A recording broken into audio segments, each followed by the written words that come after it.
Hey, bonjour les semeurs, bonjour les semeuses, j'espère que vous allez très bien, que vous êtes en pleine forme. Aujourd'hui, je vais vous raconter une histoire extraordinaire qui va vous inspirer. Restez surtout jusqu'à la fin. 1983. En 1983, s'est tenue en Australie une grande course qui était qualifiée d'ultra-marathon.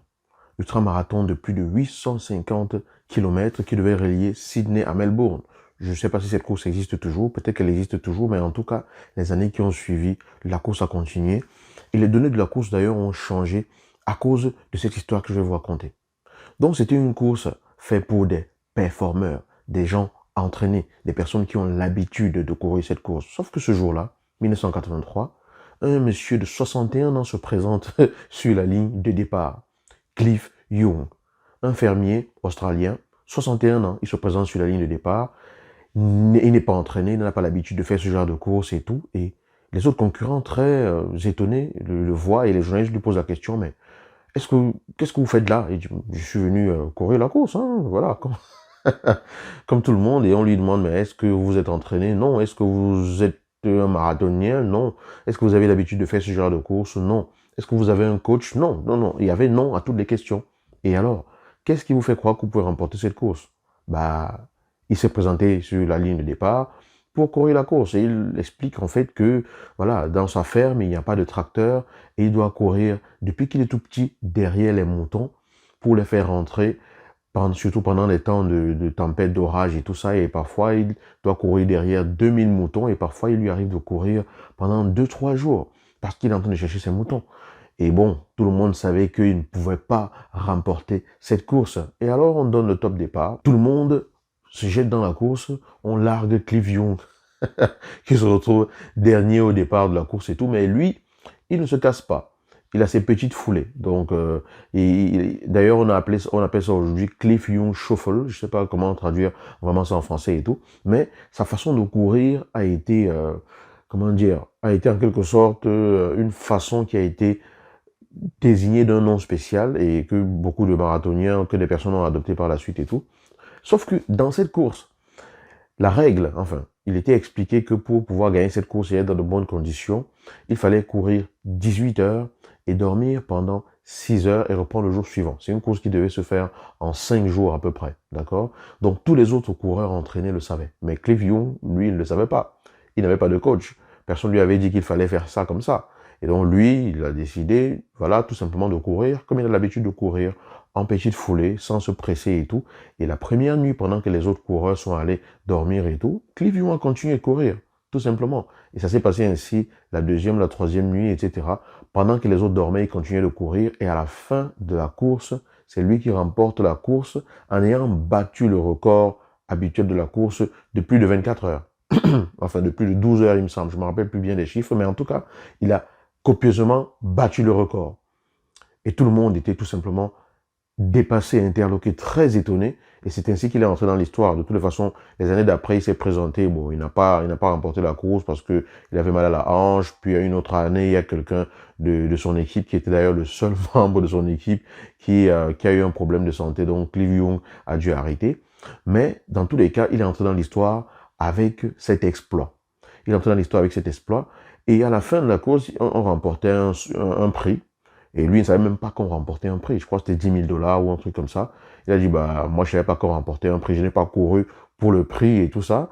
Et du coup, il a distribué cette somme, a priori, d'après ce qu'on dit, entre les différents athlètes, les autres athlètes qui étaient là, les 5 athlètes qui le suivaient, ou voilà, je ne sais plus entre combien d'athlètes, mais il a distribué cette somme aux autres parce qu'il a estimé que eux, ils se sont vraiment préparés pour ça. Eux, voilà, ils ont mis beaucoup d'énergie dans ça. Lui n'a pas fait ça pour l'argent et voilà, il a distribué l'argent et puis il est reparti.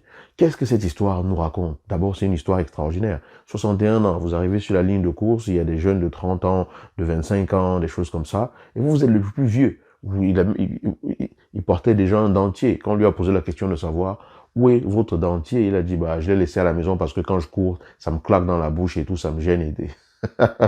Voilà. Cliff Young remporte la course à 61 ans. Il remporte cette course extrêmement dure qui se court pendant 5 jours sur une distance de plus de 850 km.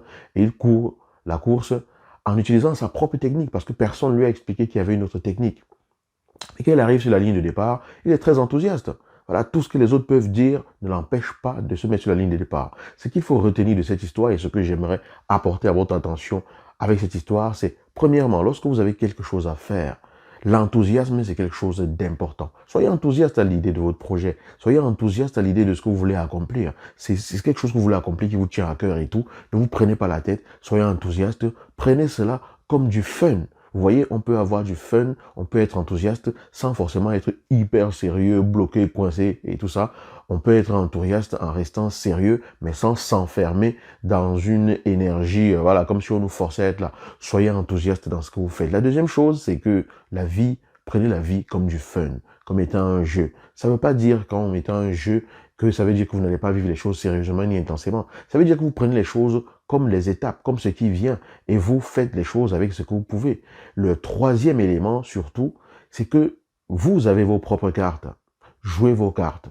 Même si les autres pensent que vos cartes ne vous permettront pas d'arriver à là où vous voulez arriver, si vous n'avez que ces cartes-là, vous faites avec. Vous n'aurez jamais toutes les cartes que les autres ont. Vous n'aurez jamais toutes les potentialités que les autres ont. Quand vous regardez les autres et que vous vous dites, oui, il a réussi à faire ça et moi, je peux pas parce que je ne suis qu'une femme, parce que je ne suis qu'un homme, parce que je ne suis que ceci, je ne suis que cela.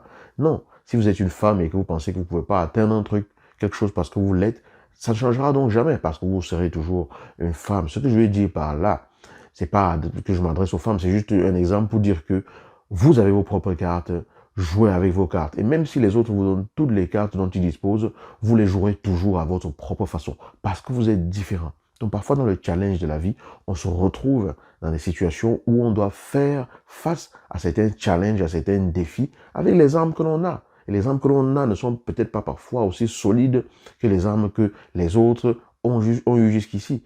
Mais votre enthousiasme, le fait de prendre les choses avec fun, de le faire quand même à votre rythme, sérieusement, sans lâcher, parce qu'il n'a pas lâché un seul instant. Il avait ses petites foulées, il n'a pas lâché, il a tout simplement continué.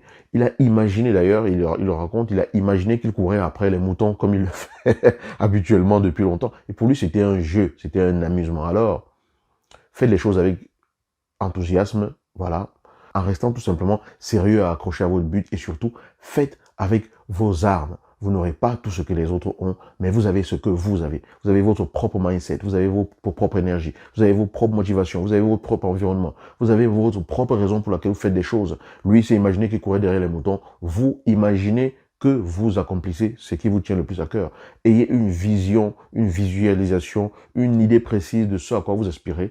Faites de petits pas pour pouvoir y arriver, mais maintenez le cap. Il faisait des petits pas, il a maintenu le cap, il y est arrivé. En fait, il s'agit de ça. Il s'agit d'aller étape par étape, aussi petit que soit un pas, mais de maintenir le cap jusqu'au bout. Voilà. C'est ce que je voulais vous partager avec cette histoire de Cliff Young, que vous pouvez aller taper sur Google, regarder et tout. C'est une histoire très inspirante, je trouve, et j'ai voulu la partager avec vous. J'espère qu'elle vous a parlé. Et si c'est le cas, partagez la vidéo, aimez-la, abonnez-vous à la chaîne si ce n'est pas encore le cas. Je vais vous dire à très bientôt. Ciao.